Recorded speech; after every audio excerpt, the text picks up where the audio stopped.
propos, je voudrais regarder tout droit dans votre caméra et dire à nos internautes, à ceux qui sont sur le territoire victoire et à ceux qui sont à l'extérieur, cette affaire n'est pas que l'affaire du Parti des démocrates.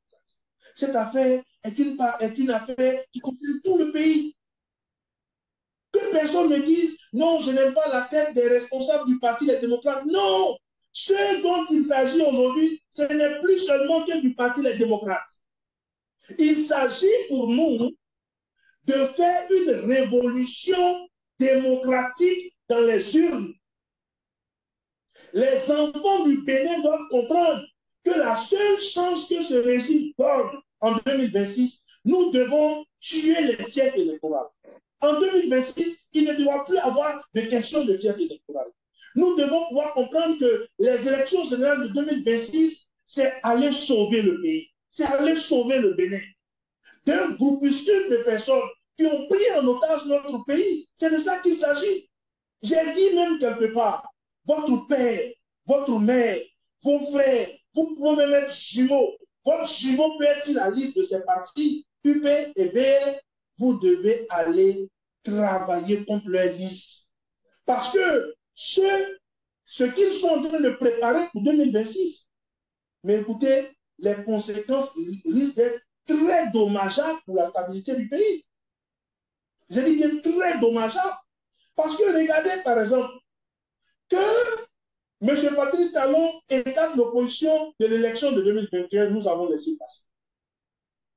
Mais qu'il prenne cette disposition dans la loi pour empêcher le principal parti d'opposition d'avoir un candidat à l'élection présidentielle de 2026, à 2 ans des élections, nous devons pouvoir le lui refuser ça.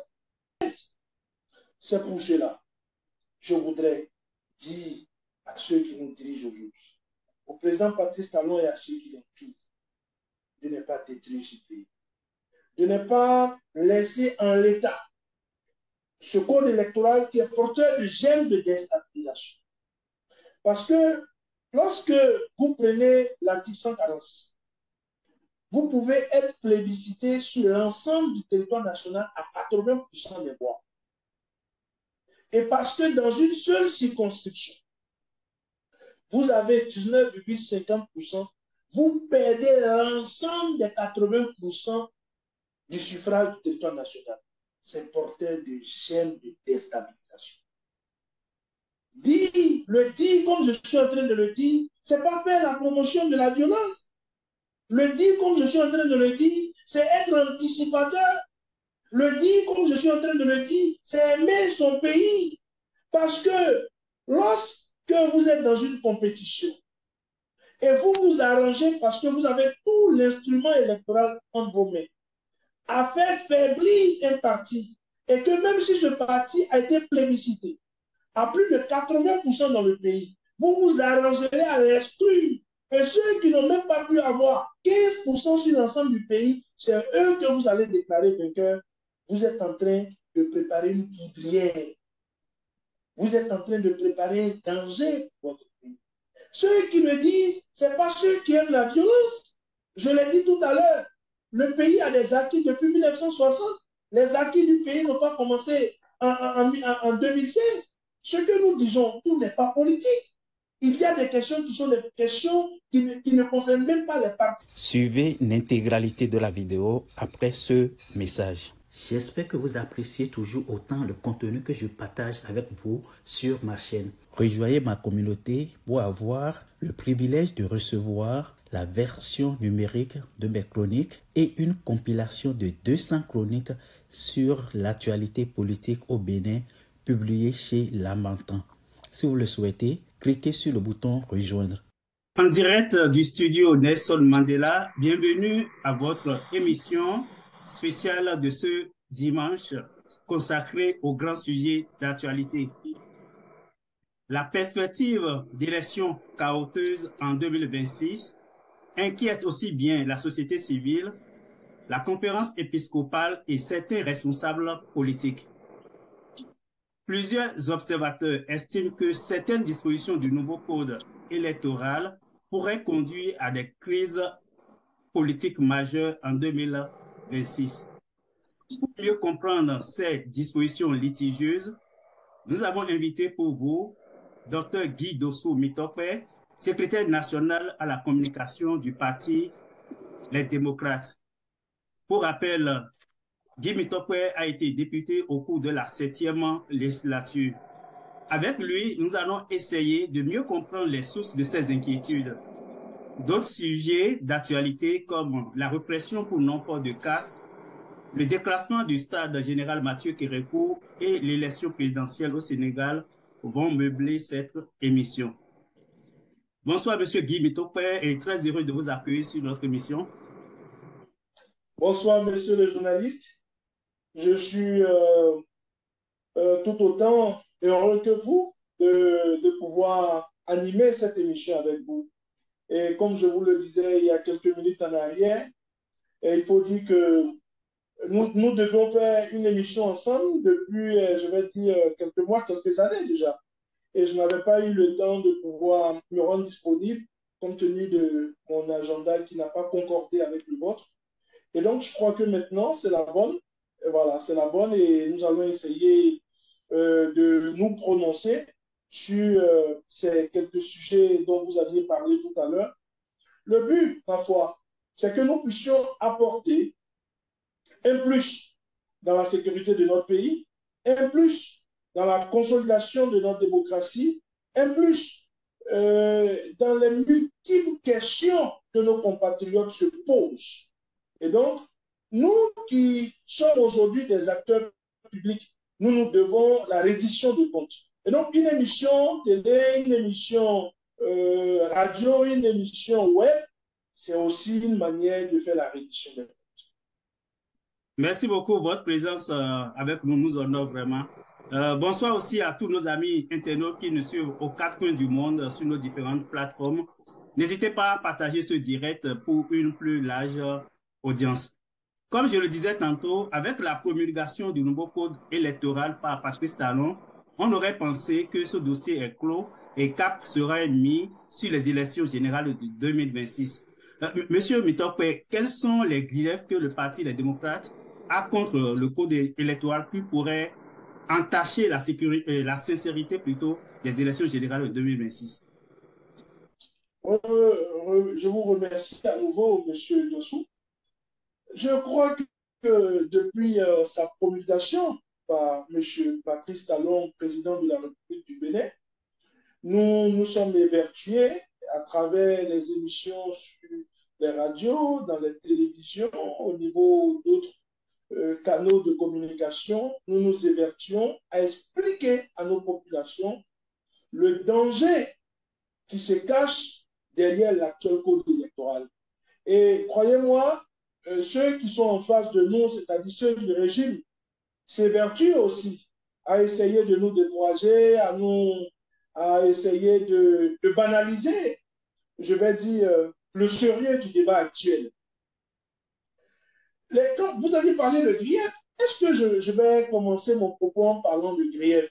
D'abord, je vais dire à nos compatriotes, à ceux qui ne sont pas trop au fait de la chose politique, je vais essayer d'aller un peu terre à terre en leur disant, un code électoral est un instrument, est une loi chargée de donner des détails ou le fonctionnement ou les conditions ou le processus par lequel on ira à des élections dans une autre. Et donc, le code électoral qui a été promulgué, c'est un code, normalement, qui devait dire les conditions dans lesquelles nous devons aller à l'élection et les conditions d'éligibilité. Mais en amont, il serait utile que nous puissions expliquer à nos compatriotes qu'un code électoral, au lendemain d'une élection, c'est un instrument qui doit pouvoir déceler les insuffisances ou les faiblesses qui ont été constatées au cours de la précédente élection. Je vais aller terre à terre et je dois la vérité à nos compatriotes, je dois la vérité à vos internautes, je dois la vérité à tout le monde. Et donc, la dernière élection que notre pays a connue, c'était en 2023. Donc, la dernière élection que notre pays a connue, c'était les élections législatives de 2023. Et donc, si on doit procéder à une relecture du code électoral, on doit pouvoir déceler, on doit pouvoir recenser les incohérences, les faiblesses, les manquements qui ont entaché la dernière élection que nous avons connue. Et donc, la dernière élection, acceptez que je le dise, que nous avons connue, c'était l'élection législative. Cela voudrait dire, si le législateur ou bien l'exécutif, par le canal de son président, décide qu'on puisse faire une relecture du code électoral, il doit pouvoir dire, mais écoutez, nous avons été à une dernière élection, il y a eu des récriminations. Il y a eu des choses qui ont été dites contre l'élection. Nous allons procéder à une relecture du code afin que les faiblesses que nous avons constatées au cours de la dernière élection législative ou au cours des prochaines élections présidentielles, communales ou les élections générales, nous ne puissions plus constater les mêmes faiblesses. Donc, c'est ça ce que nos compatriotes doivent comprendre.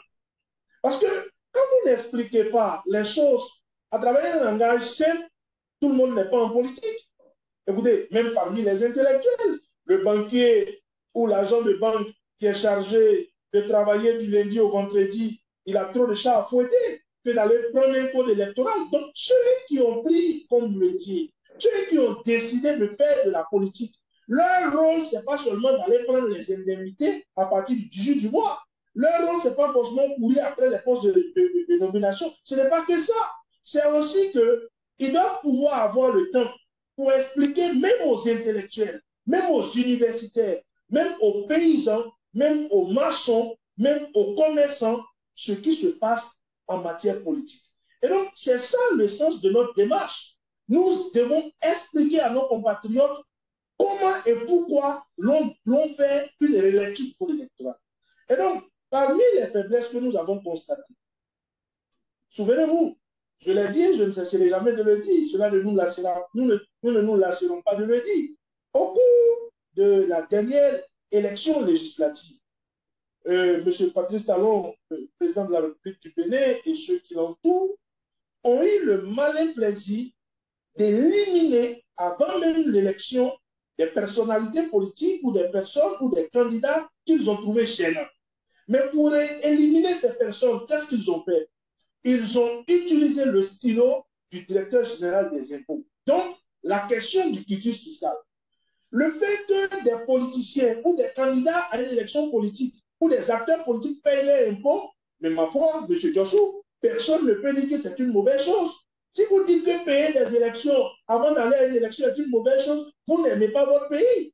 Donc, ce n'est pas ce que nous disons. Ça, il faut avoir le courage d'expliquer. Parce que nos amis qui sont en face, parce qu'ils sont à court d'arguments, parce qu'ils se cherchent dans leurs différentes explications, ils prennent le malin plaisir de dire à nos compatriotes, mais écoutez, ces démocrates-là, ou ces gens qui se font appeler démocrates-là, ils ne veulent pas payer les impôts. C'est pour cela qu'ils demandent qu'on supprime le quitus fiscal. Je les vois, qu'ils soient intellectuels parmi eux, qu'ils n'en soient pas parmi eux, ceux qui savent lire parmi eux, ceux qui ne sont pas lire parmi eux, c'est le même argument qu'ils avancent. Et je trouve que cela est triste, parce que cela tire le débat vers le bas. Et cela n'honore pas à notre pays.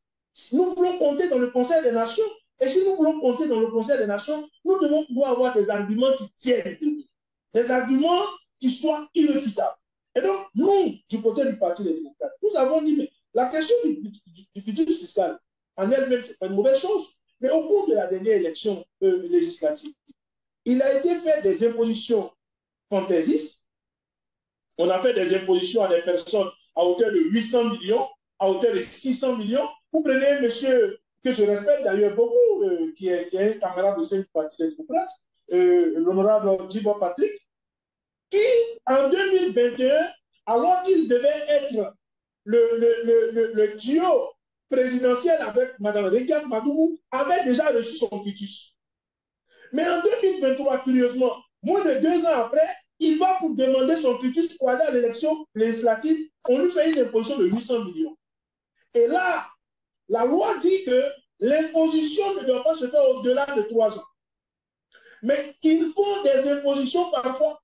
Je prends un camarade au sein du parti, l'honorable Alabé. Alabé on lui paye une imposition depuis depuis le début des années 2000. Il aurait acheté un véhicule en début des années 2000.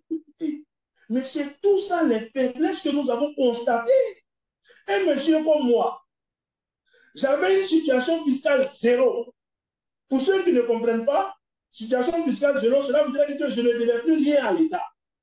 Je crois que pour les dernières élections, j'avais payé, bon, excusez, le montant n'est pas exact à mon esprit, donc j'avais payé tout ce que je devais. D'ailleurs, je n'ai pas grand-chose. Donc, j'avais payé le peu que je devais. Mais ces messieurs ont trouvé le malin plaisir de s'asseoir sur mon quitus fiscal.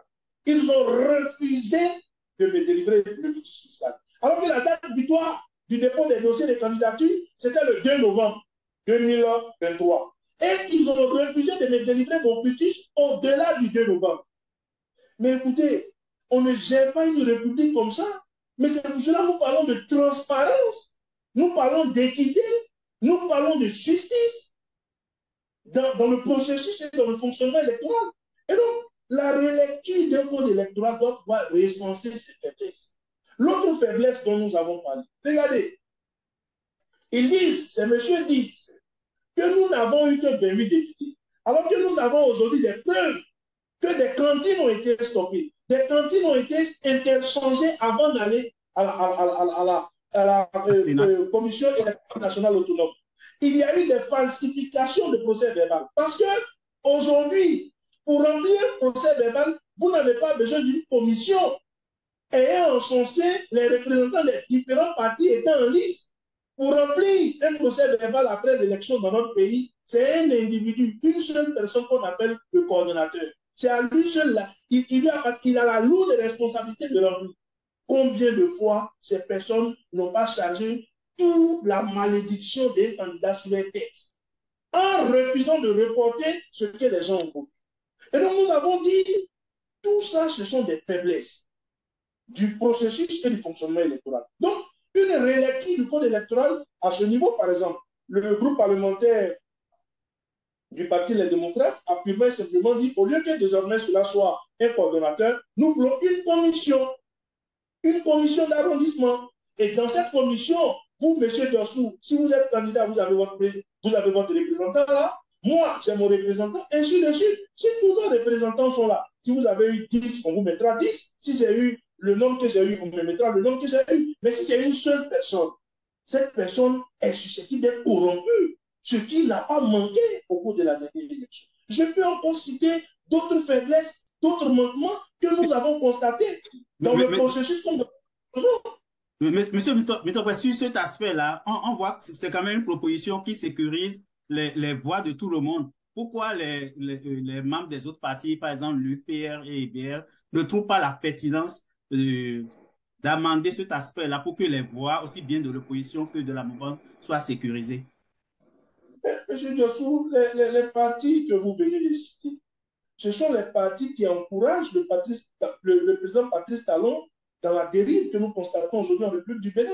C'est eux qui sont les bénéficiaires de la tricherie. Que ce soit les gens de l'UP de Renouveau ou le Bloc républicain, ils sont, ou le parti, le Bloc républicain, ils sont les bénéficiaires de toute la tricherie électorale orchestrée sous ce régime. C'est eux qui bénéficient de ça. Pourquoi voulez-vous qu'ils dénoncent? Mais nous, tout ce que nous disons, nous voulons qu'on soit plus transparent. Parce que si le pays n'était pas transparent, si le pays ne faisait pas un effort de justice, d'équité, de transparence, d'ouverture dans les élections, mais M. Patrice Talon, candidat contre son pire ennemi, ne serait jamais son successeur. Et c'est ce que nous voulons léguer à notre pays. Nous voulons léguer à notre pays que les générations qui viendront après nous, je peux ne pas vous aimer, M. Dossou, mais je dois être transparent. Je dois me battre pour être transparent. Mais c'est ce qui fonde les grandes nations, c'est ce qui fonde les grandes démocraties. Le jeu doit être équitable entre vous et moi. Regardez, tellement le monde aujourd'hui est à la recherche de transparence, d'équité, d'ouverture, même dans le football, il y a un arbitre central, il y a des juges de touche, il y a d'autres personnes, je ne sais pas, commissaires au match, et tout ça pour garantir la transparence sur les temps verts. Mais comme si cela ne suffisait pas, ceux qui réfléchissent pour plus de transparence ont apporté ce qu'on appelle aujourd'hui la barre. Afin que lorsque l'arbitre tranche, il peut se tromper parce que c'est un humain. On se réfère à un instrument qui est capable de revenir en arrière pour voir le geste du joueur.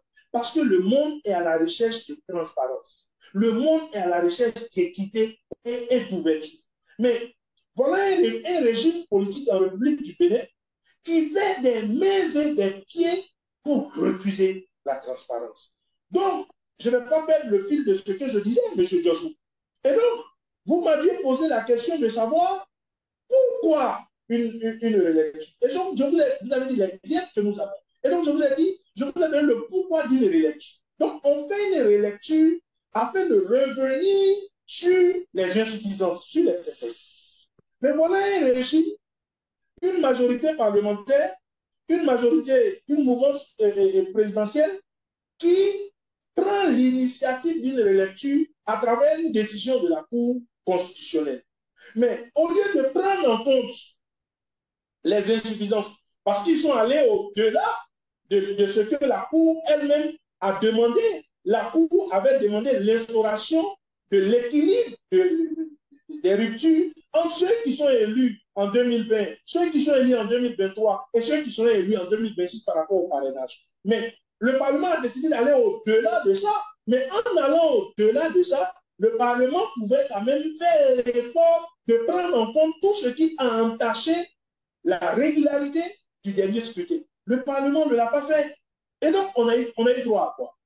On a eu droit, à travers le code qui a été promulgué, à une représailles politique. Une représailles, vous me poserez la question de savoir, docteur Guy Mitopé, mais pourquoi parlez-vous de représailles politiques? Parce que, alors que la Cour constitutionnelle n'avait aucunement demandé que la Constitution soit révisée, M. Patrice Talon, président de la République du Bénin, se lève un jour, il convie la presse nationale et internationale au palais, il fait une conférence de presse, au cours de laquelle, d'ailleurs, avant que les journalistes ne rentrent, c'était un peu comme si c'était à Islamabad, avec toutes les mesures, comme chez les talibans, où vraiment les journalistes ont été traumatisés. Mais je laisse passer ça. Et donc, au cours de cette conférence de presse, le président dit à la presse qu'il n'a aucunement envie qu'une virgule soit touchée à la Constitution. Alors que le président le dit, quelques instants après, un député de son camp, plus précisément le président du groupe parlementaire le Bloc républicain, M. Hassan Sebou, sort la tête quelque part et dit que lui, il a une proposition de révision de la Constitution et que c'est une initiative privée et personnelle. Mais j'ai été l'une des premières personnes dans notre pays à dire qu'après la conférence de presse du président de la République, mais le président a clignoté à gauche, mais en réalité, il voudrait aller à droite. Parce qu'en disant qu'il ne souhaiterait pas qu'une seule virgule soit touchée à la Constitution, le président a refusé de dire ce que son peuple voulait. Il a voulu tromper tout le monde, il a voulu tromper tout le monde. Et donc, nous avons été les premiers à montrer le poteau rose en disant, non mais écoutez, ce qu'il a dit, c'est le contraire de ce qu'il pense. Mais ça n'a pas raté. Après, M. Hassan Sebou a fait tout son activisme autour de sa démarche de révision de la Constitution, ça n'a pas prospéré. Mais pourquoi ça n'a pas prospéré? Ça n'a pas prospéré parce qu'il y a eu une minorité qualifiée au sein du Parlement, constituée des députés du Parti des démocrates, que je salue d'ailleurs au passage, qui ont été très exemplaires sur la question. Parce qu'ils ont compris aujourd'hui, en disant qu'on voudrait réduire le mandat du président Patrice Talon, augmenter le mandat des députés. Mais ces questions-là n'ont pas notre pays. On ne gère pas un pays comme on gère une épicerie. On ne peut pas continuer de faire de petites combines avec notre loi fondamentale. Et donc, nos députés se sont opposés à la révision constitutionnelle. Monsieur Jossou, lorsque nos députés se sont opposés à la révision constitutionnelle, il s'est trouvé un député dans le camp présidentiel qui a annoncé les couleurs. Ce député a dit, avant même que la loi ne soit votée, il a fait une mise en garde en disant ceci. Je vous exhorte, chers collègues, à aller dans le sens de la religion. Mais si d'aventure.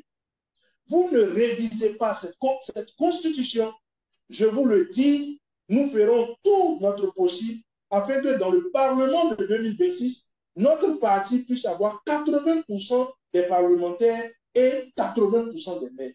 Mais c'est une menace, M. Diossou, à peine voilée.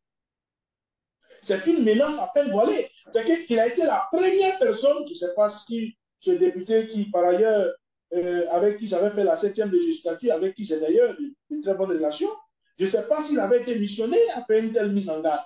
Mais ça n'a pas raté. Après sa mise en garde, il a été maintenant introduit au Parlement une relecture du code électoral. Mais une relecture du code électoral devait obéir aux conditions dont je viens de parler. C'est-à-dire prendre en compte les insuffisances qui ont été constatées aussi bien dans le processus électoral que dans le fonctionnement de l'élection. Mais ce n'est pas ce qui a été fait. Et cela me permet maintenant de venir sur les griefs.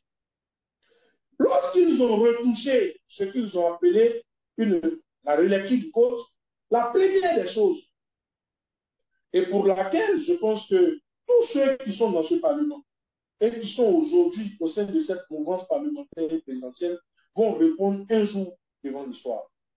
Parce que c'est un acte de parjure, c'est une violation de notre Constitution, c'est une honte à notre pays que des gens puissent voter documents au Parlement et entre le Parlement et la Cour constitutionnelle, que certains individus se donnent le luxe de retoucher le document voté, d'extraire des choses qui ont été votées et d'en rajouter qui n'appartenaient pas au document au moment du vote. Mais écoutez, la République n'est plus sacrée pour ces personnes-là. Docteur Guimito, le porte-parole du gouvernement a dit quand même que le document envoyé à la Cour constitutionnelle était conforme à ce qui a été voté au Parlement. Non, M. Diossou, pour tout le respect que j'ai pour vous, j'aurais bien voulu que vous me dites que, mais docteur mais moi, j'ai des preuves que ce qui a été voté au Parlement, ce n'est pas ce qui a été introduit à l'Assemblée. Pourquoi vous rabattre sur les propos de M. Wilfried? Il est rien pour ça, il est dans son rôle. S'il dit ce que je suis en train de dire là, demain, on va le limoger. Ce que je dis là, si M. Wilfried Oumbedi confirme ce que je dis, il sera limogé les heures qui seront suivies. Mais écoutez, on sait ce que c'est qu'un emploi dans le pays. Et donc, sa parole ne pèse pas en la matière. Il ne peut qu'aller dans le sens de ceux qui ont commis ce acte de parjure en retouchant un document voté. Je voulais poser une question précise à ce niveau aussi. On sait que les députés du Parti des démocrates avaient demandé une copie au président du Parlement. Est-ce que finalement, vous avez reçu cette copie ou pas? Non, la copie que les nôtres, plus précisément le président du groupe parlementaire, M. Nouré Ouachad et le premier vice-président du parti, M. Rikoundete, à leur requête, M. Luc Lavonu a refusé de répondre. Il a refusé de répondre. Donc, ces personnes sont dans une posture de forcing. C'est des personnes aujourd'hui qui ne se cachent pas de ne pas être démocrates. Comme je l'ai dit, ils ne se revendiquent même plus d'être des démocrates. Ils n'en ont rien à cirer. Parce qu'ils, jour après jour, ces personnes se revendiquent de leurs actes despotiques. C'est des personnes qui, jour après jour, refusent même de reconnaître les bienfaits de la démocratie. Regardez avec moi. Lorsque la question a été posée à M. Aladati Ordel, qui, une fois de plus, est un aîné, j'ai beaucoup de respect, et avec qui, d'ailleurs, j'ai beaucoup d'amitié. Lorsque la question lui a été posée de savoir, mais les 20%, j'aurai l'occasion de revenir là-dessus, et si personne n'avait les 20%, et que le journaliste lui aurait posé la question de savoir, mais avant, au cours des années 90, et la conférence des forces vives de la nation, mais tout a été consensuel. Et quand ce n'est pas imposé à un autre, parce que, encore que le droit de la majorité, c'est dans le respect des droits de la minorité. C'est ce qu'on nous a toujours appris, c'est ça, c'est le B.A.B.A. ça. Monsieur Oden Alalati, président de la commission des lois, dit aux journalistes qu'est-ce que le consensus nous a apporté depuis 1990. Autrement dit, selon lui, le consensus ne nous a apporté que pauvreté et misère. Mais écoutez, la corruption galopante et puis bien d'autres choses, c'est ça le consensus. Le consensus ne nous a pas apporté que ces choses. Si notre pays est dans cet état, ce n'est pas à cause des bienfaits de la démocratie. Non, je refuse. Parce que notre pays n'a pas été démocratique durant 18 ans. La période du révolutionnaire, ce n'était pas une période de démocratie, mais en 18 ans, on n'a pas connu le développement. Et si on a des savants qui peuvent nous faire cette étude, entre 1972 et 1990, et entre 90 et aujourd'hui, on verra à quel moment le pays a fait le plus grand bond. On verra à quel moment le pays a fait le plus grand bond. Donc, la démocratie n'est pas ce qui est à la base de notre pauvreté. Et donc, ces personnes osent dire aujourd'hui que c'est la démocratie qui est à la base de tous nos problèmes. Et donc, parlant des guerres, comme je vous l'avais dit, ils prennent des dispositions dans ce code électoral. Le premier, c'est la disposition de l'article 132 nouveau. L'article 132 nouveau qui se penche sur la question des élections présidentielles. Avant, toujours selon eux, parce qu'ils sont les précurseurs, ils sont les initiateurs de la question du parrainage dans nos élections en République du Bénin. C'est eux qui sont venus avec cette question. Parce que même quand je les vois prendre des exemples, le Nigeria a 2 partis principaux, le Ghana a 2 partis principaux, les États-Unis ont 2 partis principaux, mais ils font montre d'une inculture sans pareil. Parce que les pays qu'ils sont en train de citer n'ont pas procédé par ce par quoi ils procèdent ici. Et dans ces pays, il n'y a pas la question du parrainage. Aussi bien au Ghana, au Nigeria, aux États-Unis, il n'y a pas la question du parrainage. Nous avons reçu dernièrement l'ambassadeur des États-Unis dans le cadre de la concertation du président et des responsables du parti avec les chancelleries dans notre pays. Mais je ne vends pas une confidence quand je dirais que l'ambassadeur des États-Unis a dit plusieurs dispositions ne sont pas applicables dans leur démocratie. Je ne suis pas en train de vendre une confidence quand je serai en train de le dire. Parce que tous ceux qui sont un peu cultivés, vous, M. Garçon, vous êtes au Canada, vous êtes ahuris par ce que vous constatez dans votre pays. C'est tout sauf de la démocratie. Et donc, dans l'article 132 nouveau, ils disent que c'est eux les mêmes qui ont dit que nous passerons, que nous prendrons 10% des élus pour donner ce pourcentage à quelqu'un qui lève la main après d'être candidat dans notre pays. La personne doit pouvoir lever 10% des élus, aussi bien des maires que des députés. En son temps, ça faisait 16 signatures. Mais au moment où ces personnes le disaient, ils ont travaillé, ou bien elles ont travaillé, ces personnes ont travaillé à fragiliser tous les partis politiques. Parce que un parti comme le Parti Les Démocrates, né en 2020, n'avait pas de parrain. On n'avait ni député, ni maire. Mais nous avons dit, parce que le chef de l'État était allé dans la partie septentrionale du pays, il a dit, les jeux seront ouverts pour l'élection présidentielle de 2021. Même le parti de votre cœur, le Parti Les Démocrates sera de la partie. Mais qu'est-ce qu'on a constaté? Ils ont cherché, ils ont arrêté la principale candidate qui a été désignée par le parti, jusqu'à l'heure où je vous parle, et je lui rends hommage, Mme Rekiat Madougou, elle est en prison actuellement, ils l'ont arrêtée. Ils ont ensuite débauché au sein du Parti Les Démocrates 2 anciennes personnes. Excusez-moi, je n'ai pas envie d'être méchant, mais ils les ont débauchées littéralement. M. Corentin Powé et M. Irénée Abossa. Ils ont débauché ces personnes alors qu'ils nous disent qu'ils sont en train de faire la promotion selon laquelle désormais ce soit les partis qui désignent les candidats et non des individus qui se portent candidats. Mais ce qu'ils professent et dans la pratique, qu'est-ce qu'ils font? Ils professent une chose, mais dans la pratique, ils font le contraire.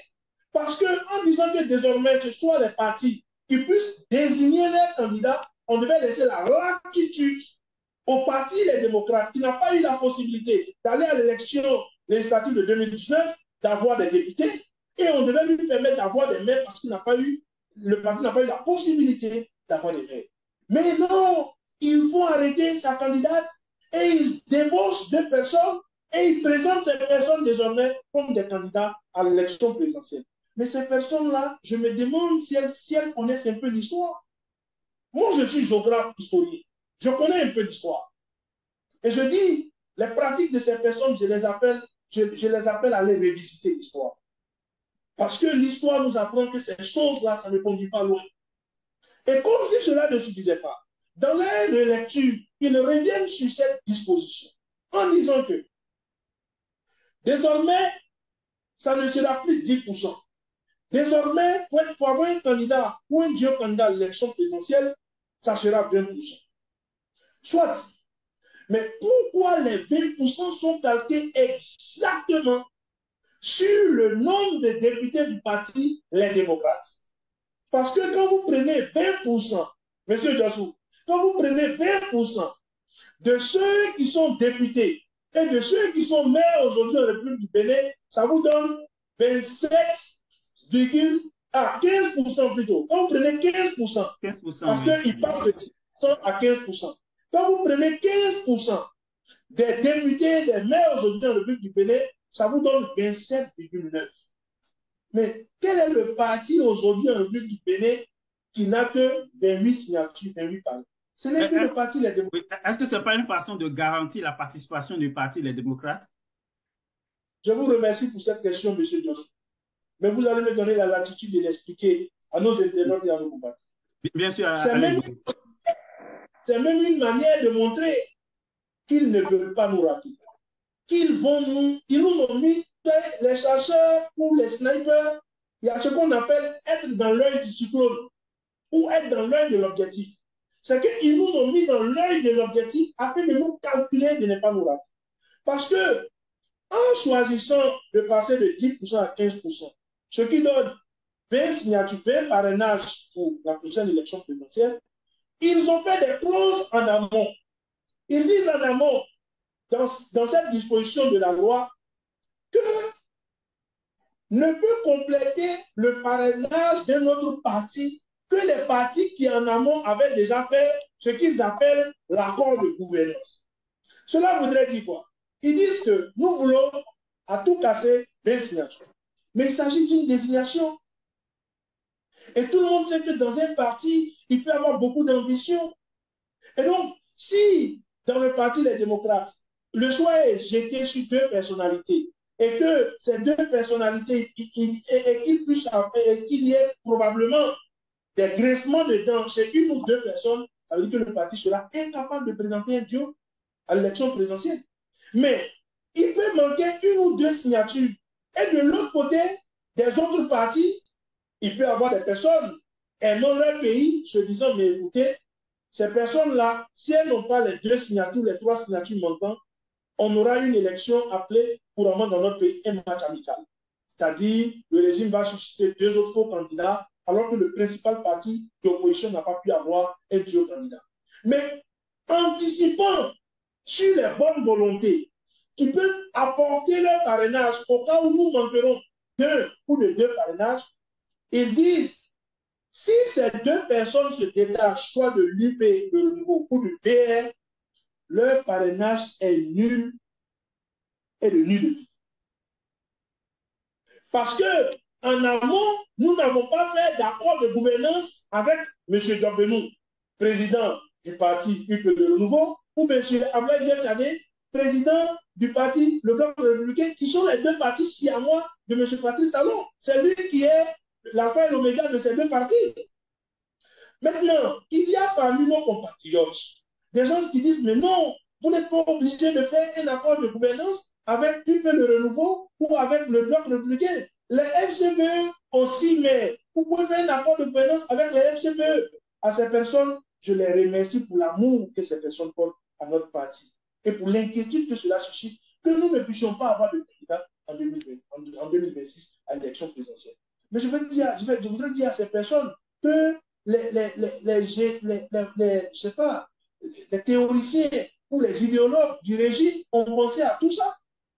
Parce que à la dernière élection législative, un parti comme les FCPE de M. Paul Lombert n'ont eu que 4%. Donc, si vous mettez un accord de gouvernance avec eux, soyez sûr, vous n'aurez pas les 20%. Je vais revenir, ça c'est en ce qui concerne l'article 146 nouveau. Vous ne pouvez pas avoir les 20% parce que vous vous rabattez. Oui, nous allons revenir sur la question des 20% plus tard, mais toujours sur... toujours sur la question présidentielle. Mais c'est que l'accord de gouvernance concerne aussi bien l'article 132 que l'article 146.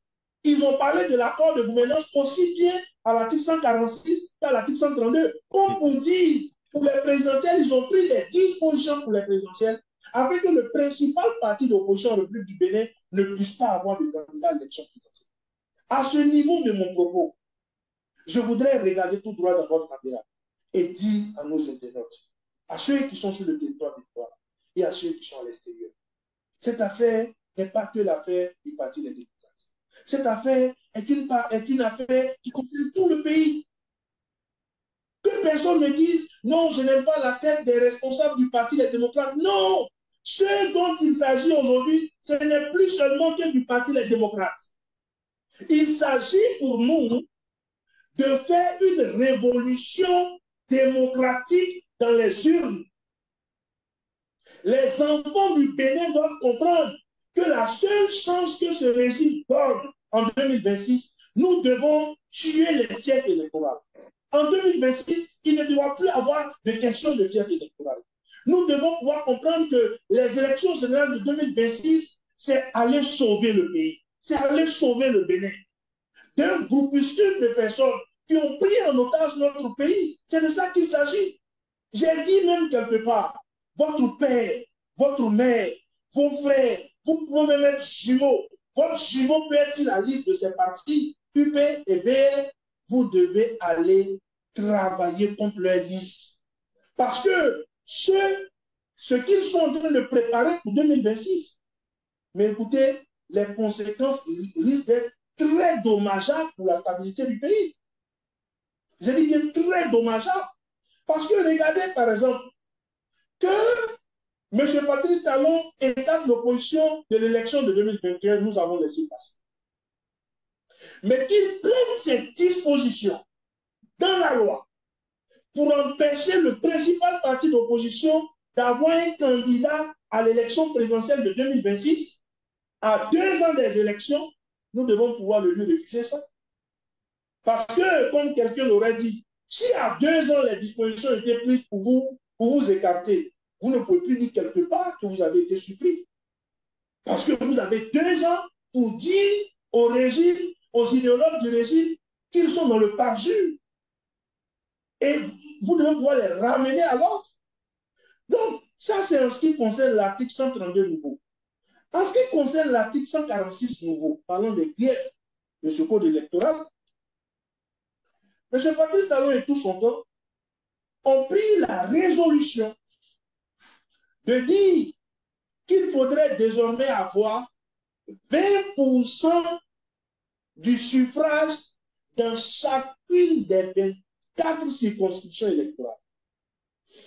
Tout à l'heure, M. Diassou, avant de monter sur votre émission, j'ai eu l'occasion de ramener à l'ordre un des principaux communicateurs de ce régime quand il a fait une publication lapidaire sur sa page Facebook en disant que comment on peut se targuer d'être le parti du peuple et d'avoir peur de pouvoir réunir 20% dans les 24 circonscriptions électorales.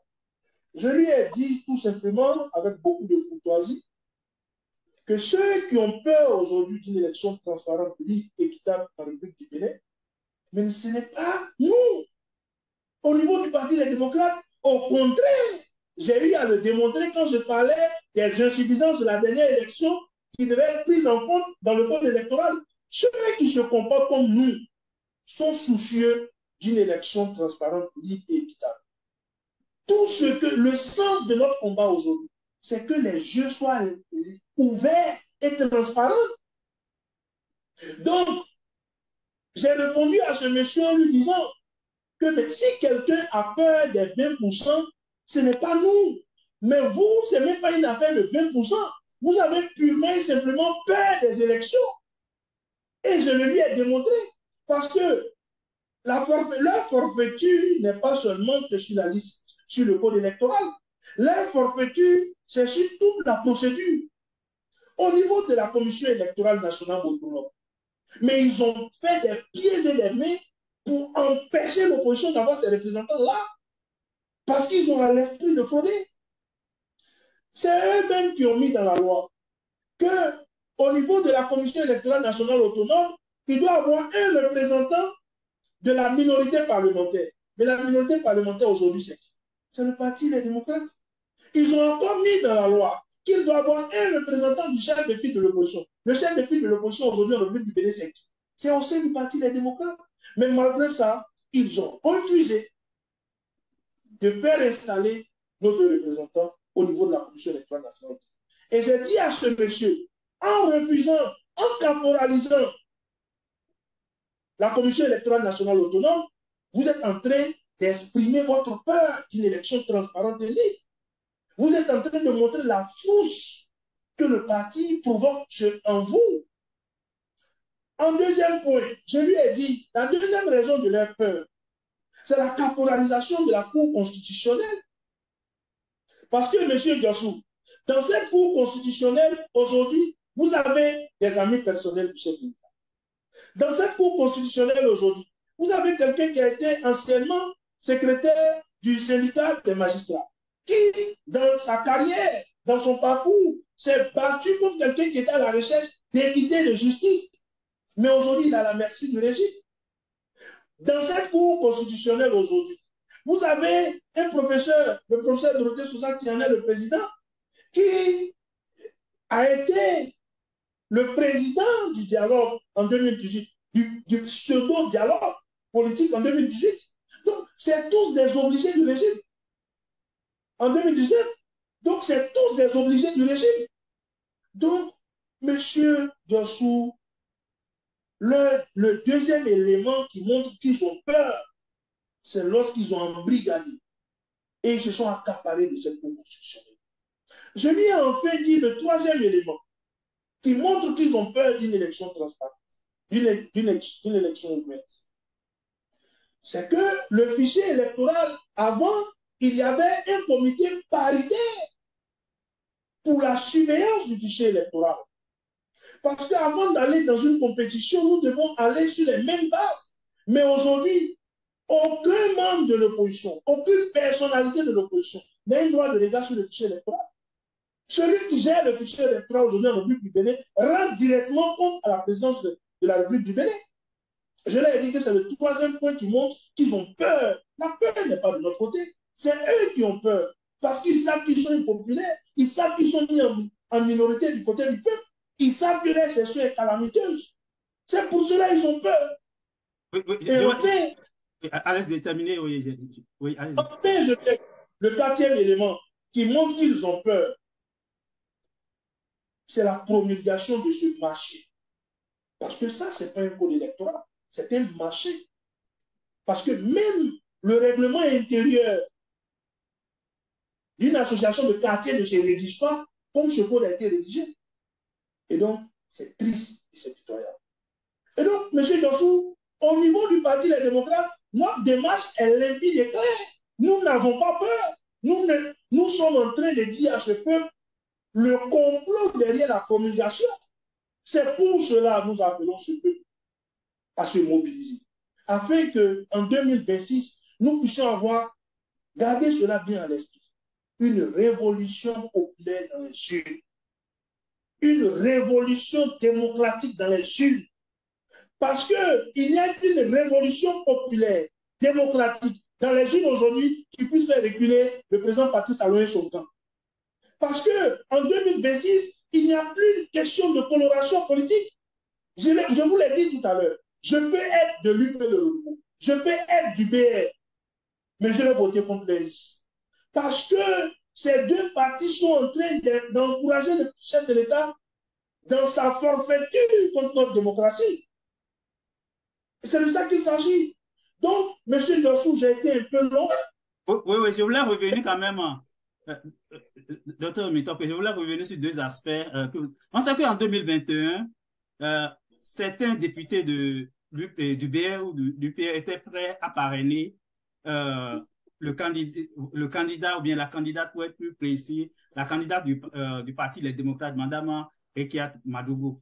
Est-ce que dans l'esprit de la réforme du système partisan, c'était une bonne ou une mauvaise chose selon vous, le fait que des députés se réclamant de la mouvance étaient prêts à parrainer un candidat de l'opposition? Ça, c'est le premier aspect que je voulais que vous précisez. Le deuxième aspect, concernant les 20%, on a écouté aussi les amis ou les députés de la mouvance présidentielle qui disaient que l'objectif, au fait, c'est que chaque parti puisse avoir un ancrage vraiment national. Dans l'opinion, d'une certaine manière, est-ce que ce n'est pas de bonnes choses pour faire avancer la démocratie? Je vais, avant de venir sur la question des 20% qui, selon eux, consisterait à renforcer l'ancrage national, je vais revenir sur la question des parrainages en 2021 qu'on pouvait donner à une candidate qui ne soit pas de son parti. D'abord, il faudrait comprendre que ceux qui ont fait la loi ne l'ont pas fait dans cet esprit. Ils ne l'ont pas fait parce que c'est des personnes, je vous l'ai dit, qui ne se revendiquent pas de la démocratie. Vous savez, on peut les voir faire des efforts pour montrer qu'ils veulent devenir. On peut les voir faire des efforts pour montrer qu'ils luttent contre certaines choses. Mais vous ne les verrez jamais faire des efforts pour montrer qu'ils sont démocrates. Ils n'en ont rien à faire. La démocratie, c'est le dernier de leurs soucis. Ils ne se gênent même pas à montrer qu'ils sont démocrates. Ils l'ont dit en France en disant qu'un modèle démocratique à la française, ça ne nous intéresse pas. C'est le dernier de leurs soucis. Donc, en disant qu'il pourrait, dans la pratique de la chose, octroyer, accepter que je le dise ainsi, des parrainages à des gens dont le parti n'a ni député ni maire, mais vous vous fourvoyez, vous vous foutez un doigt dans l'œil. Ce n'est pas connaître les pratiques des despotes, des tyrans et des totalitaires. Non, c'est des manipulateurs. Ils n'ont pas fait la loi pour ça. Ils n'ont pas fait la loi pour aider. Ils ont fait la loi pour confisquer le pouvoir. Ça doit être clair dans l'esprit des uns et des autres. Les despotes, les totalitaires et les tyrans ne font pas de passe comme en football. Ils ont créé les choses pour que ça tue entre leurs mains. Mais c'est ça ce qu'il faut comprendre. Ils ont créé les choses, ce n'est pas pour laisser ça en 10 ans. Ils ont créé les choses pour qu'ils puissent constater qu'ils sont en train de faire 30 ans, 40 ans, 50 ans, 60 ans à la tête du pays. Après, ils vont faire la passe à leur enfant. Mais c'est de ça qu'il s'agit. Donc, M. Diossou, ça va être clair dans votre esprit. Je vois certaines personnalités politiques, je vois certains jeunes dire non, mais écoutez, mais ils ne sont pas démocrates, ils ne s'en revendiquent même pas. Ils n'en ont rien à cirer pour être polis. Et donc, ne comptez pas sur eux pour renforcer la démocratie. En ce qui concerne la question des 20% qu'ils disent avec les députés parmi eux qui savent lire et ceux qui ne savent pas lire, ils disent que non, c'est pour renforcer la démocratie, c'est pour empêcher qu'il y ait, c'est pour renforcer l'ancrage, c'est pour empêcher qu'il y ait la transhumance politique. Monsieur Diossou, acceptez que je dise ceci. Ce sont des affabulateurs, des menteurs, des tricheurs et des trompeurs. À l'heure où je vous parle, monsieur Diossou, le Parlement en République du Bénin n'a qu'en son sein 3 partis politiques. Ils veulent consolider quoi? Lorsque vous avez 3 partis politiques et 2 partis sont pour le même président et un seul parti est de l'opposition, en réalité, vous n'avez que 2 partis politiques. En réalité, pour se dire la vérité, en République du Bénin aujourd'hui, nous n'avons que 2 partis politiques. Un parti pour le temps du président Patrice Talon et un parti pour l'opposition. C'est les 2 partis qui dominent aujourd'hui le jeu politique. Mais en resserrant les taux, ils veulent en réalité qu'un seul parti. Ils sont nostalgiques de l'époque du parti unique. Mais ce n'est pas l'effet de l'esprit que de le dire. Je ne fume pas de chanvre indien. C'est pas avoir des hallucinations que de le dire. C'est sur la base de ce qu'ils écrivent. C'est sur la base de ce qu'ils écrivent. Ces personnes aujourd'hui en République du Bénin sont nostalgiques de la période du parti. Le président Patrice Talon et ceux qui l'entourent sont nostalgiques des périodes Mobutu. Mais c'est tout ce qui les intéresse. Parce qu'en faisant ce qu'ils sont en train de faire, M. Dossou, je vous l'ai déjà dit, en 2026, ils ne veulent pas de contestation au sein du Parlement. Parce qu'aujourd'hui, au sein du Parlement, lorsque on fait des questions orales, lorsqu'on fait des questions écrites, lorsqu'on interpelle le gouvernement, ça les gêne. Ils n'ont pas fait leur calcul dans ce sens. Ils ont fait leur calcul pour que le Parlement soit comme celui de 2019. Vous rentrez dans le Parlement, on vous nourrit, vous vous taisez. On vous met aux frais du prince, aux frais du roi, et vous vous taisez. Vous n'avez pas de contestation à faire. Ils sont nostalgiques de cette époque. Ils sont nostalgiques de 2019. En réalité, 2019, dans leur cœur, a été leur plus belle prouesse. 2019, dans leur cœur, c'est leur plus belle prouesse politique. Et donc, ils prennent les dispositions pour réitérer cette prouesse politique de 2019. Et donc, notre rôle, nous, en tant que politiques, c'est d'attirer l'attention du peuple. Notre rôle, nous, en tant que politiques, c'est d'expliquer ce que je vous explique là aux femmes de Cotonou, aux femmes de Koulekame, aux femmes de Tobiclé, aux femmes d'Abomey, celles de Vida, sans oublier les collines de le Nord. C'est ça notre rôle aujourd'hui. C'est d'expliquer de manière terre à terre ce que ceux qui nous dirigent aujourd'hui veulent faire du pays. Ça, ce n'est pas une affaire de personne. Je vous ai dit tout à l'heure, en citant un certain nombre de personnalités politiques, que j'ai beaucoup de respect pour ces personnalités. J'ai même des amitiés avec ces personnalités. Mais ce n'est pas de ça qu'il s'agit, M. Dossou. Ce dont il s'agit ici de sauver notre pays du despotisme et de la dictature. C'est de ça qu'il s'agit. Et je vous l'ai dit, dans leur plan, ce n'est pas pour laisser en 10 ans.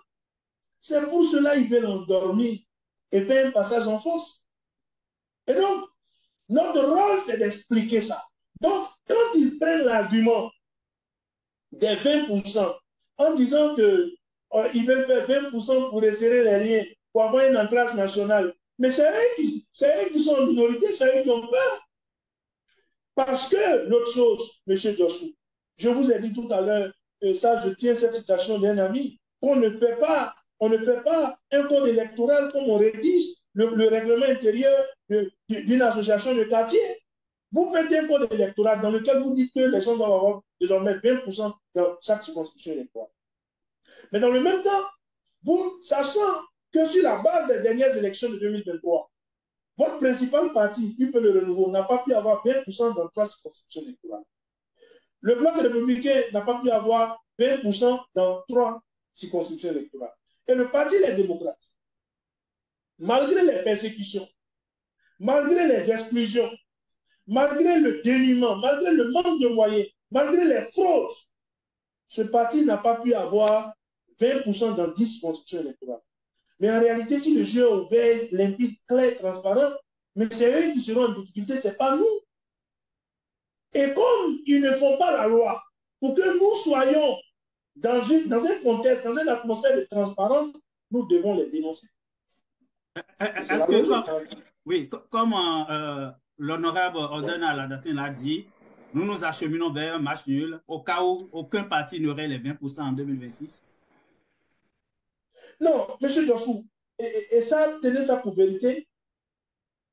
Si les élections sont transparentes et que le peuple écoute mon appel et que nous mettons en place la révolution populaire, démocratique dans les urnes,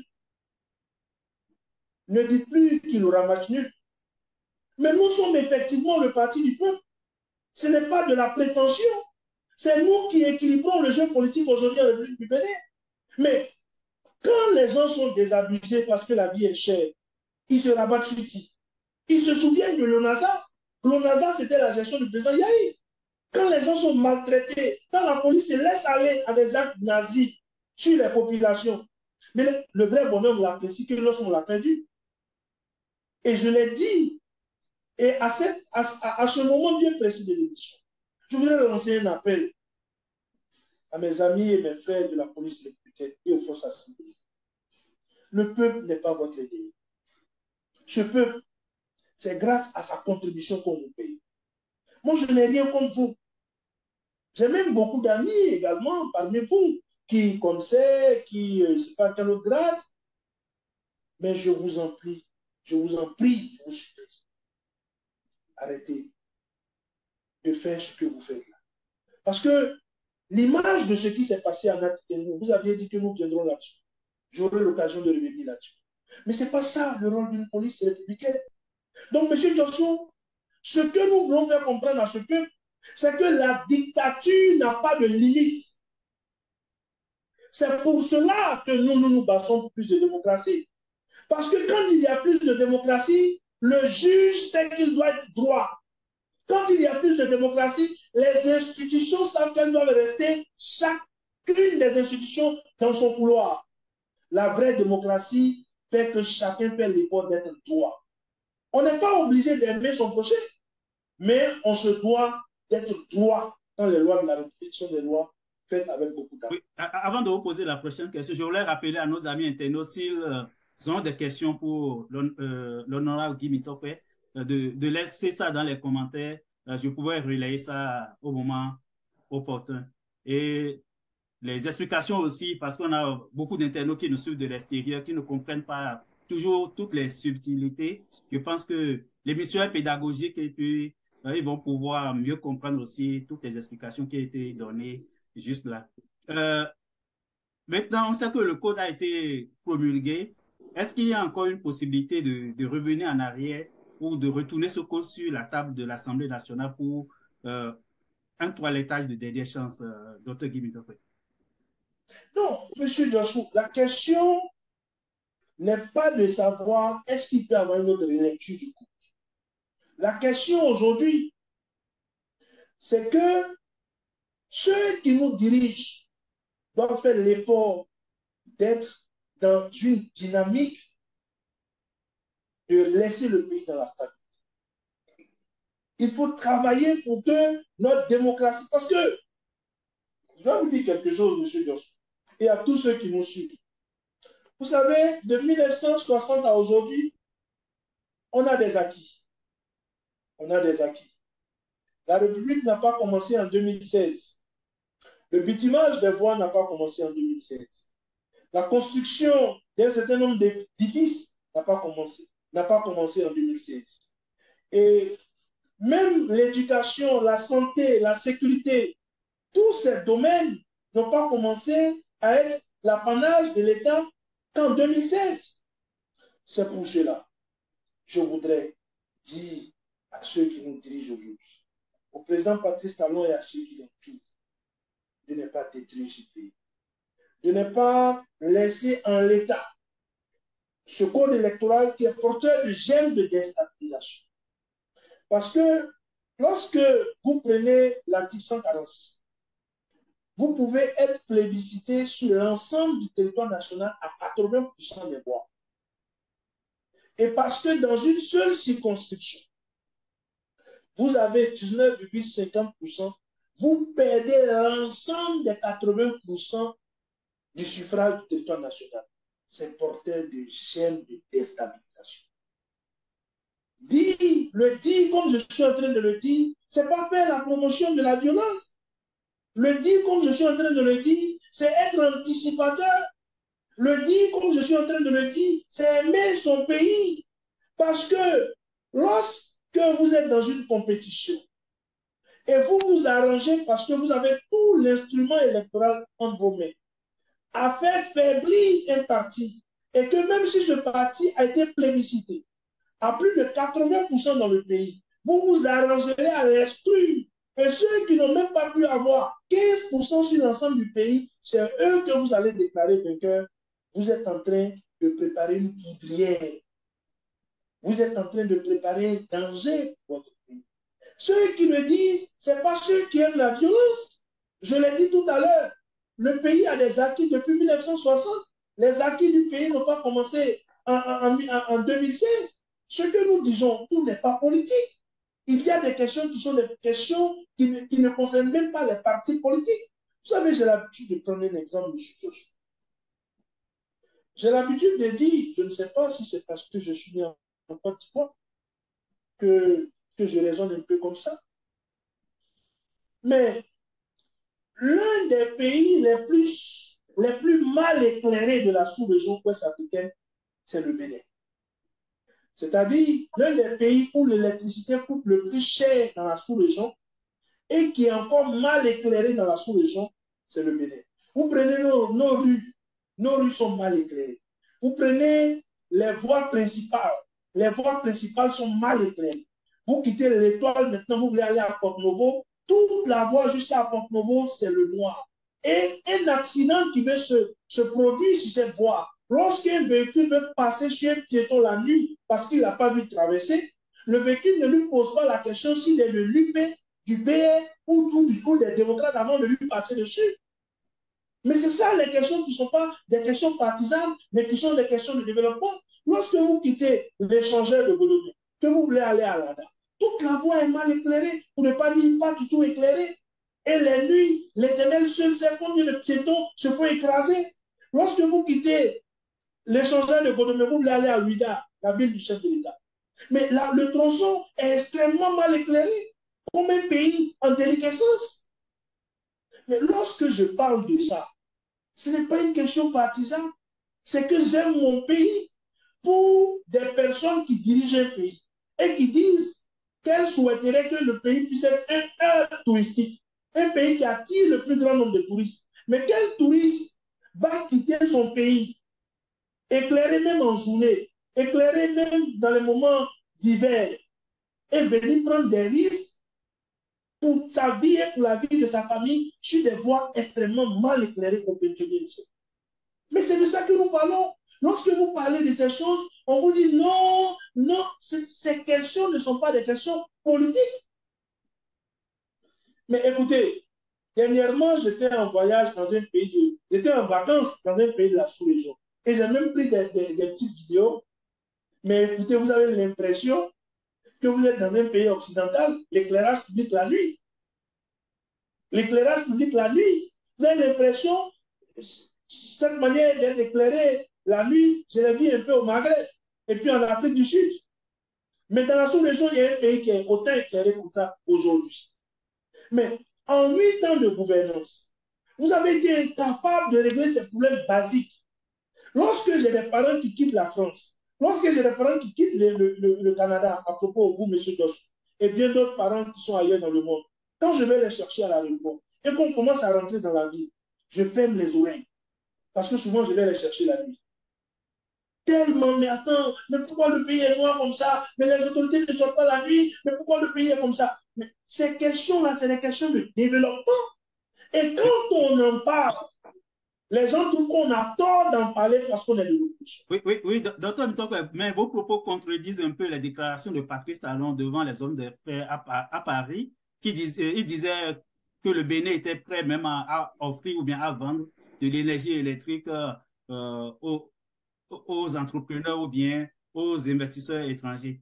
Donc, cela suppose qu'on était pratiquement autosuffisant en matière d'énergie électrique. Non, il y a un truc que j'ai remarqué avec le président Patrice Talon depuis qu'il est au pouvoir. J'ai l'impression que parfois, quand il voit les caméras et les micros, si j'étais parmi ses proches, je lui dirais ça. J'ai l'impression parfois qu'il se laisse un peu trop aller.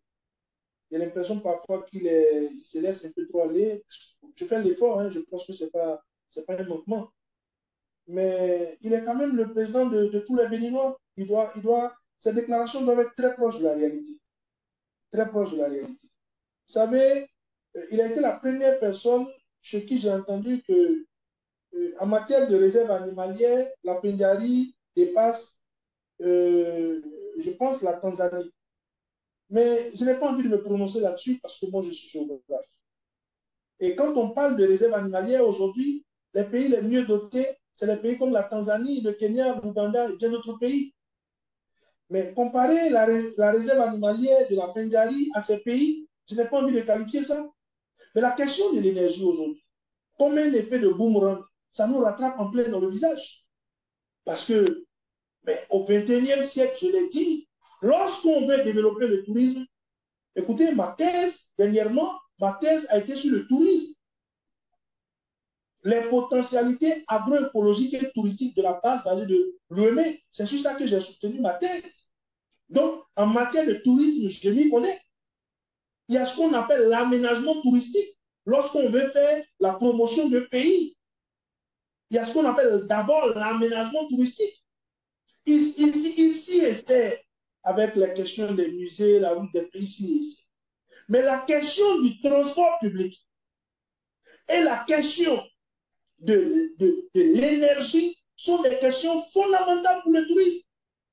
Voilà un pays dans la sous-région où vous n'avez pratiquement pas de taxes. On va me dire, elle est payée taxes. Non, c'est un fiasco. Demandez à Sam, c'est vous. Il sait que c'est un fiasco. Lorsque vous faites venir des touristes de l'extérieur, vous voulez les faire rentrer, vous voulez les faire déplacer comment dans le pays? C'est des locations de véhicules. Bon, il y a une société dont je n'ai pas... Bon, je vais parler aux amis qui s'y essaie un peu, qui fait un peu d'efforts. Mais partout ailleurs dans la sous-région, vous avez des taxis, c'est comme des petits faits. Le transport public en République du Bénin est désaxé, n'est pas organisé au XXIe siècle. Lorsqu'on aspire à avoir une grande nation, lorsqu'on aspire à avoir un grand pays, c'est des questions basiques.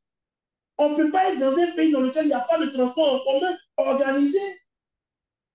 Dans les villes, dans les communes. La question de l'énergie, je le dis tout à l'heure. Nous avons l'un des pays qui a le coût de l'énergie le plus cher de la sous-région, mais en même temps, énergie inexistante.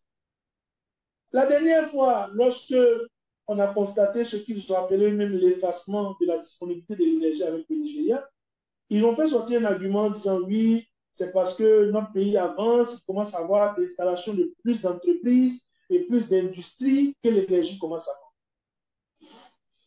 J'ai dit c'est irresponsable de s'exprimer de cette manière. Lorsqu'on fait appel à des investisseurs, lorsqu'on fait appel à des industriels, on voudrait que les gens viennent installer les infrastructures industrielles. Mais en amont, on anticipe sur la production de l'énergie. On ne laisse pas les gens venir s'installer, puis on dit, non, bon, c'est parce qu'ils sont venus s'installer que l'énergie manque. Mais c'est une irresponsabilité criante. Et donc, M. Joshua, voici ces questions. J'ai essayé de vous démontrer que sur le plan politique, il nous conduit vers un fiasco. Mais sur le plan même du développement dont il parle, c'est un développement hypothétique. Il est très hypothétique après 8 années de gestion. Donc on peut en parler, il n'y a pas de problème. À ce niveau, nous n'avons aucun complexe. Parce que la cherté de la vie aujourd'hui, les Béninois sont réprimés dans la rue de manière pas trop catholique avec nos amis de la police républicaine. Mais dans le même temps, ils n'ont pas d'énergie. Dans le même temps, ils n'arrivent plus à se nourrir. Le gari, qui est l'aliment de base, est pour les plus démunis. Mais le gari est devenu aujourd'hui un aliment de luxe. Un aliment de luxe. Le maïs, qui fait partie des aliments les plus consommés. Mais écoutez, aujourd'hui, ne mange la pâte de maïs 3 fois par jour, comme les amis le diraient, en riant ou en plaisantant, que quelqu'un qui est dans une secte. Je délire un peu. Juste pour dire que c'est un fiasco sur le plan politique, c'est un fiasco même sur le plan du développement dont il parle. Oui, pour finir autour de la question du code électoral, on a vu récemment le parti avec à sa tête le président Yahi Boni. Le parti a initié des rencontres avec les chancelleries. Est-ce qu'on peut savoir rapidement c'est quoi les objectifs de ces rencontres? Et qu'attendez-vous exactement de ces chancelleries dans le cadre de toutes les inquiétudes autour du code électoral? Monsieur Jossou, le Parti Les démocrates est attaché à la stabilité du pays. Et nous sommes attachés à la paix. Nous sommes attachés à ces valeurs d'entretemps, à ces habitudes d'entretemps qui entouraient, je vais dire, l'effectivité de nos élections. Et donc pour nous, parce que nous sommes soucieux d'une nation stable, nous sommes soucieux d'un pays en paix, nous devons pouvoir discuter avec les partenaires du pays. J'ai entendu des gens dire, mais vous faites la honte vous allez vous plaindre auprès des Américains, vous allez vous plaindre auprès des Français, alors que nous parlons de panafricanisme. Je dis non, il faudrait que j'explique à ceux qui pensent de cette manière que ce que ces personnes pensent n'est pas juste. Nous ne sommes pas un pays en autarcie. Nous vivons dans un concert des nations. Et il y a ce qu'on appelle les amis du Bénin, les partenaires techniques et financiers.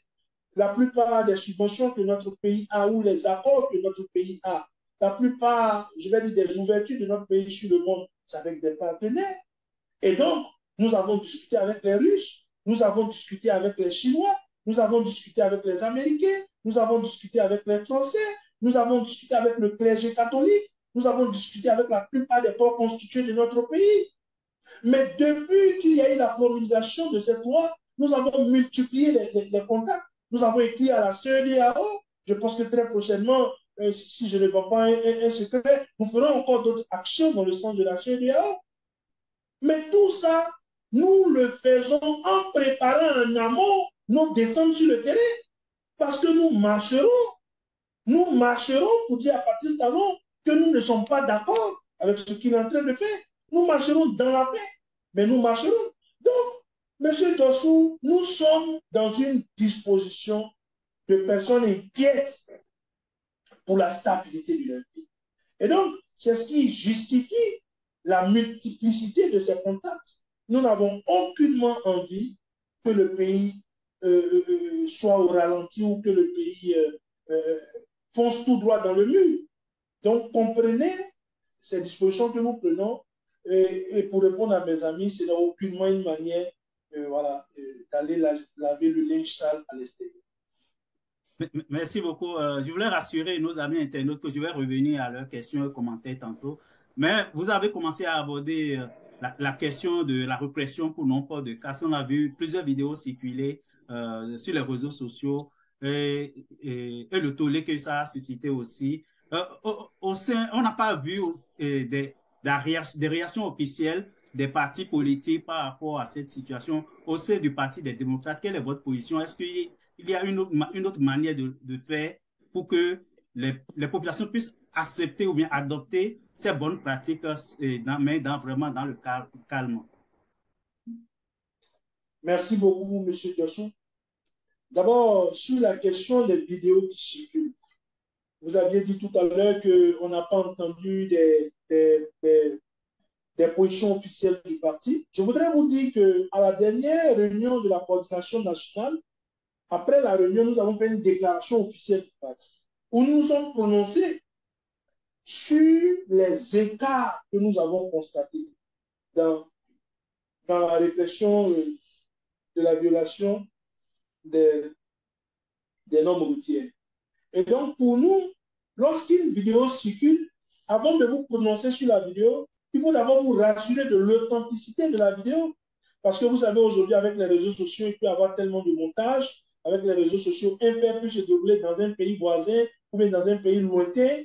On vous l'envoie parce qu'il n'y a pas de son. Vous avez l'impression que parce que les pays ayant à peu près les mêmes réalités, à peu près, vous aurez l'impression que c'est chez vous. Il y a ce contrôle en amont que nous devons faire. Il y a aussi en amont que la cellule de communication doit vérifier toutes ces choses et voir l'authenticité des faits et savoir que ce n'est pas des vidéos truquées. Et donc, lorsque nous avons, comment on appelle, la preuve que ces choses se sont déroulées chez nous, nous nous prononçons.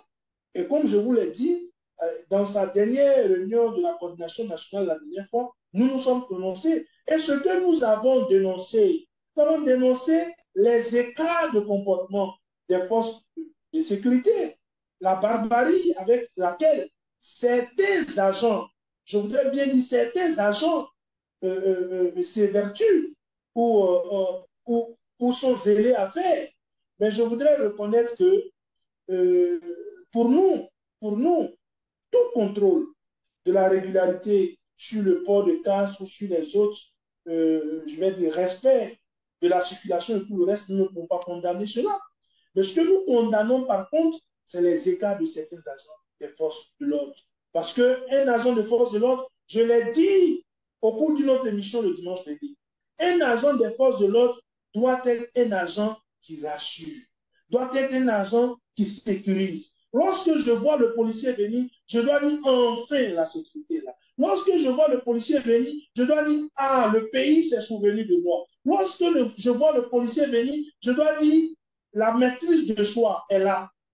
Mais le policier ne peut pas, dès que je vois le policier, comme on le dit chez nous, mon cœur bat la chamade, comme si, alors que je suis un bon citoyen, je dois disparaître.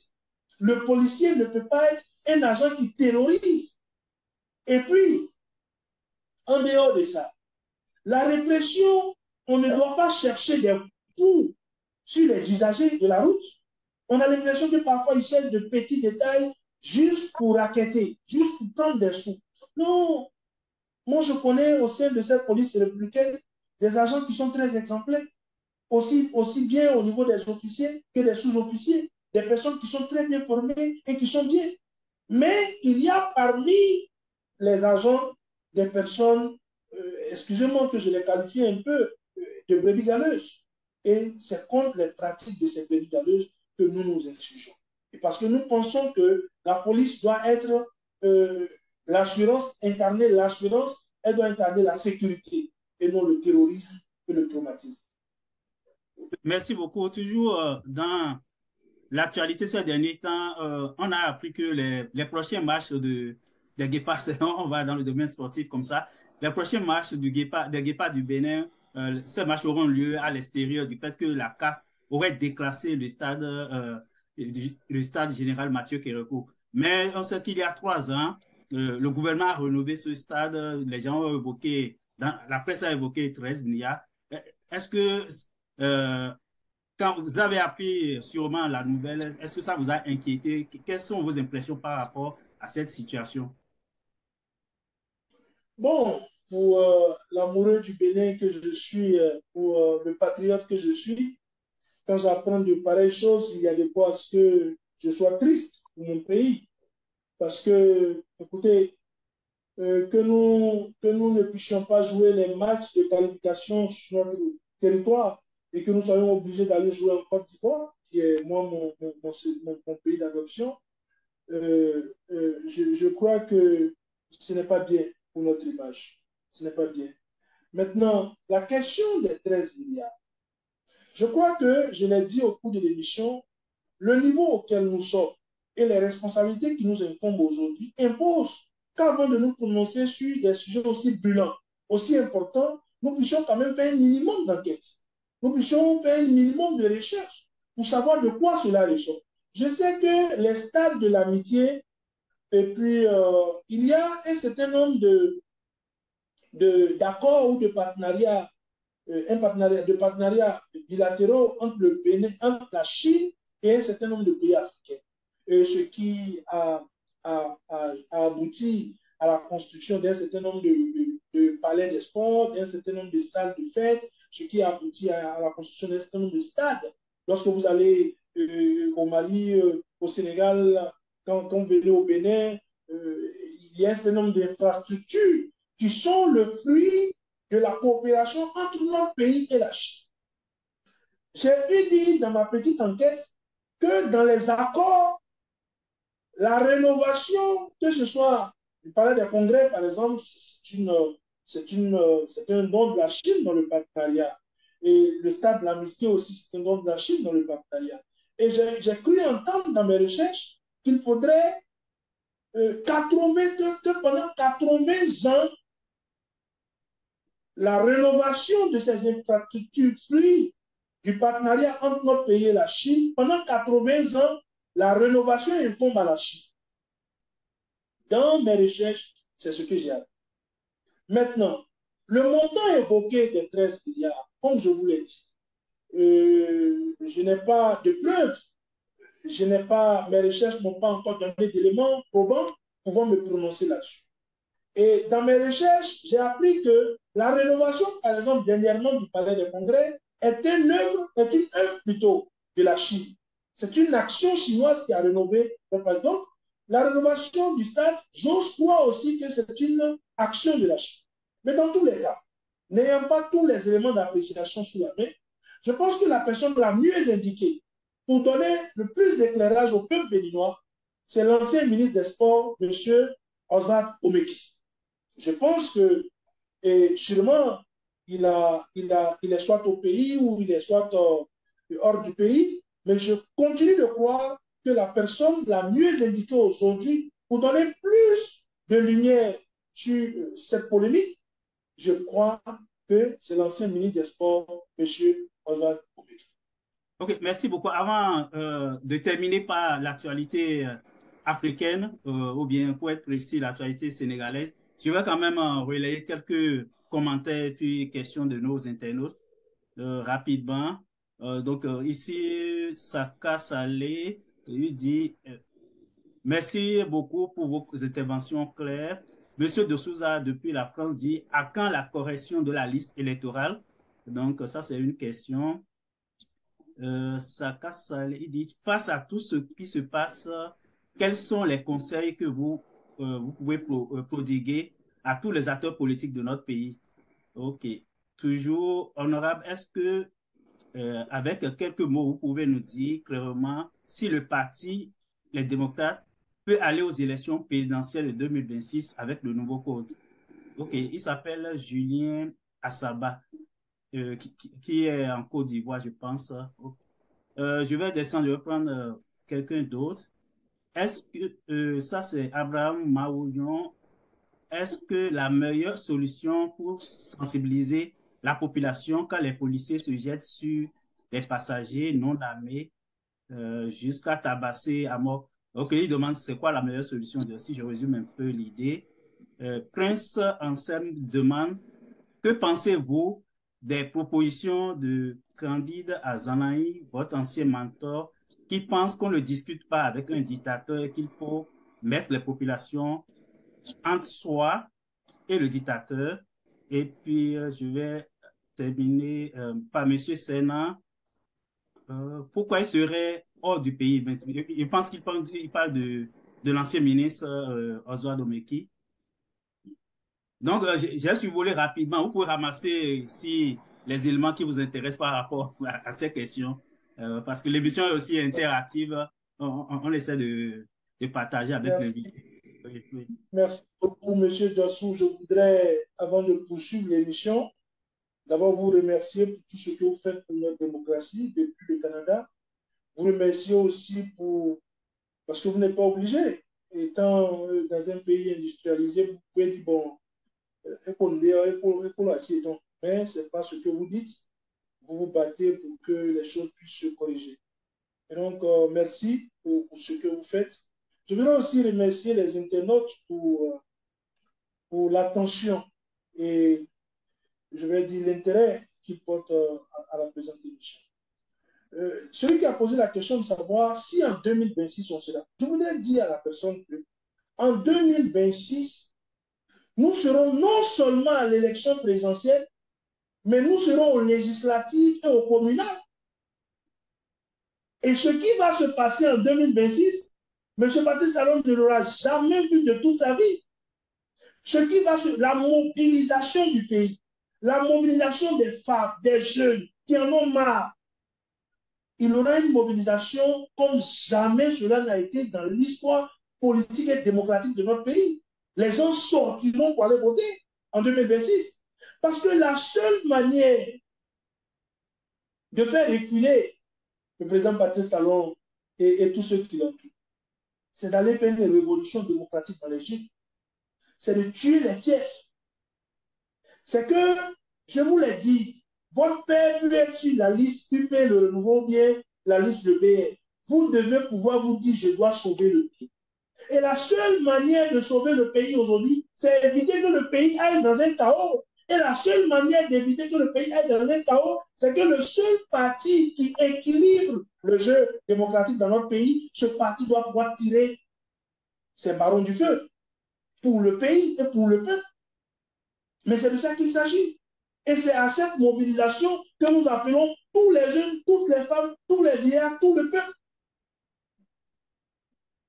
L'autre internaute qui a posé la question de savoir l'ancien, le président de mon ancien parti, le président Kazanaï, dont j'appelle le nom avec beaucoup de respect, qui j'ai d'ailleurs vraiment beaucoup de respect.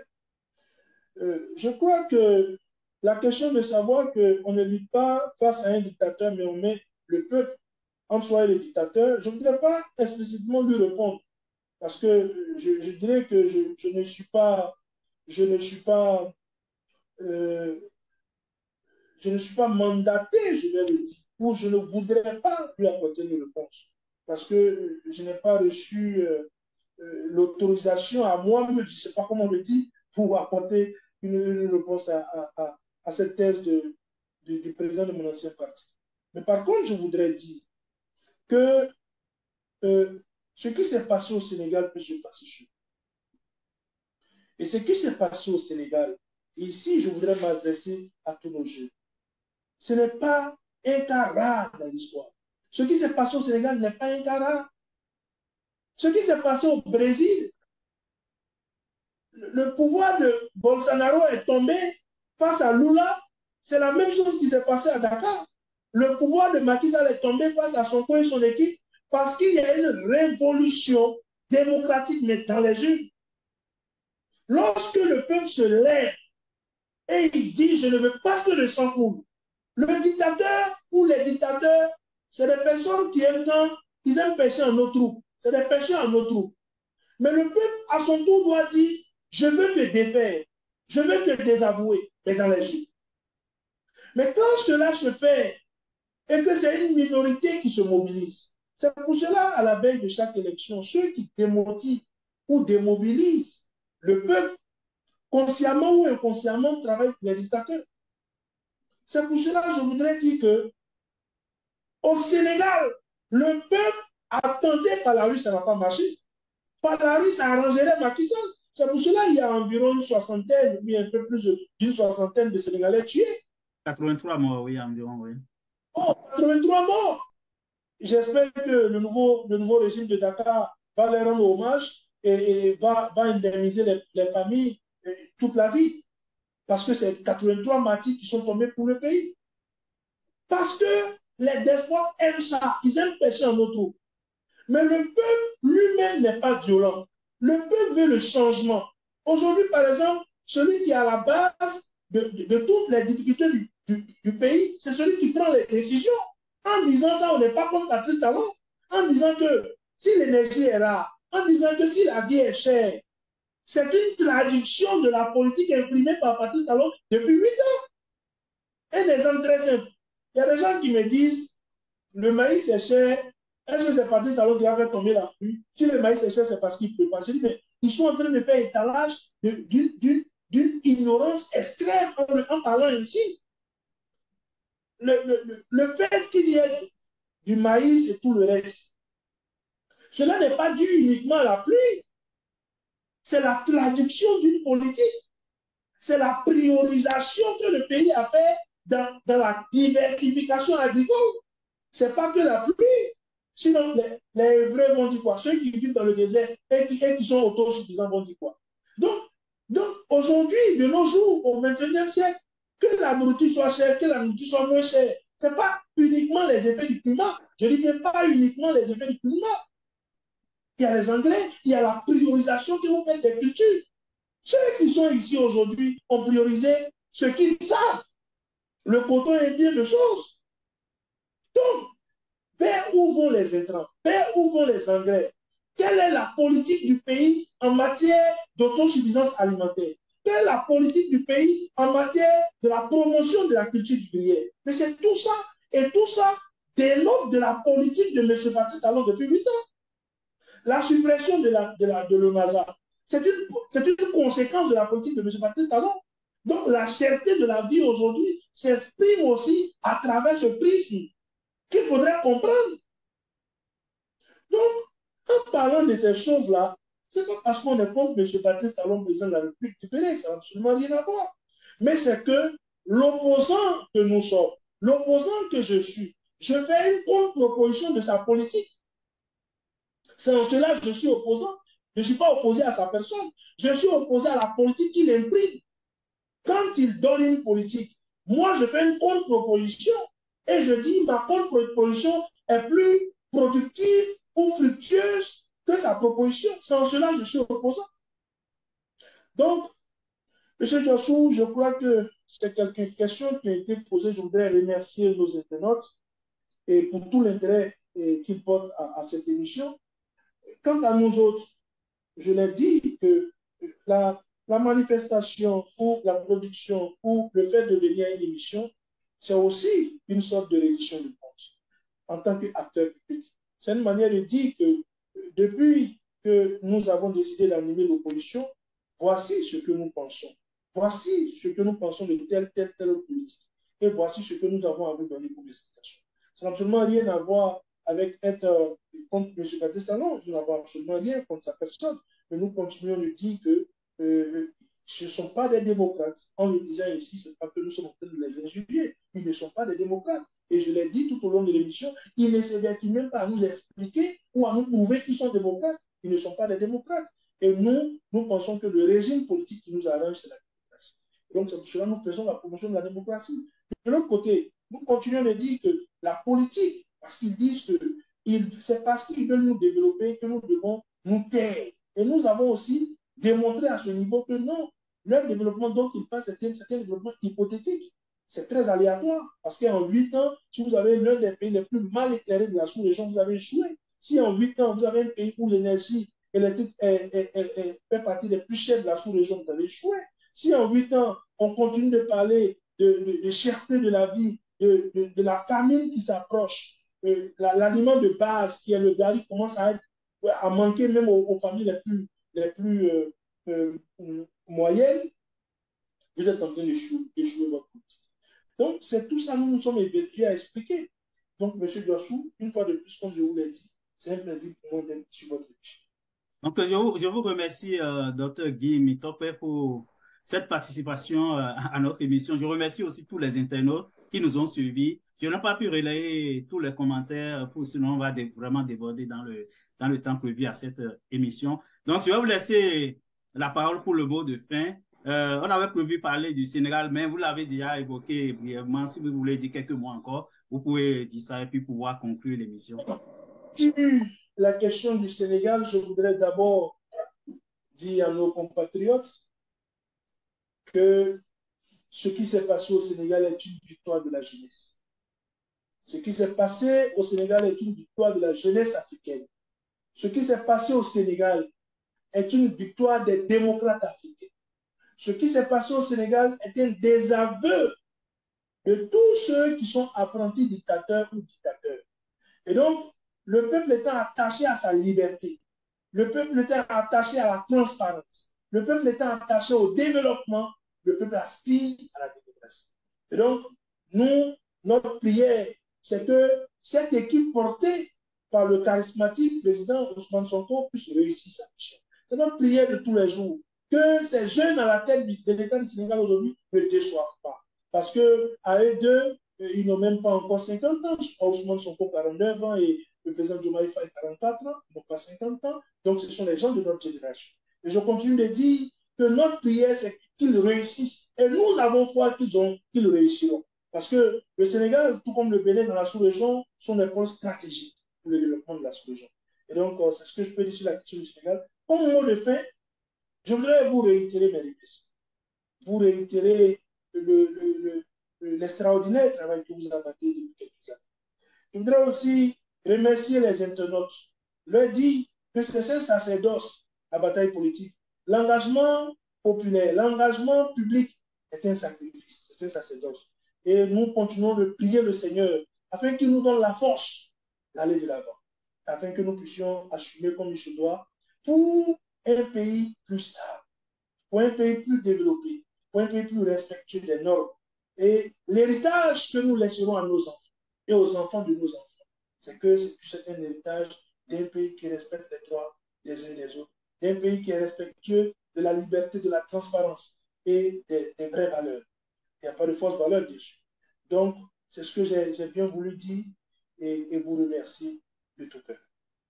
Merci beaucoup. Nous avons reçu pour vous Dr Guy Dossou Mitopé, secrétaire national à la communication du parti Les Démocrates. Nous avons évoqué le code électoral, les inquiétudes autour du code électoral. Nous avons parlé aussi de quelques questions d'actualité. si vous avez pris l'émission en cours de route, elle sera traitée et puis déposée sur notre chaîne YouTube Biafrica Web TV. Vous pouvez retrouver tout au long de la semaine aussi des extraits thématiques de tout ce dont on a parlé aujourd'hui lors de l'émission. Donc, je vous remercie une fois encore et puis on se donne rendez-vous très prochainement. Merci beaucoup. Oui.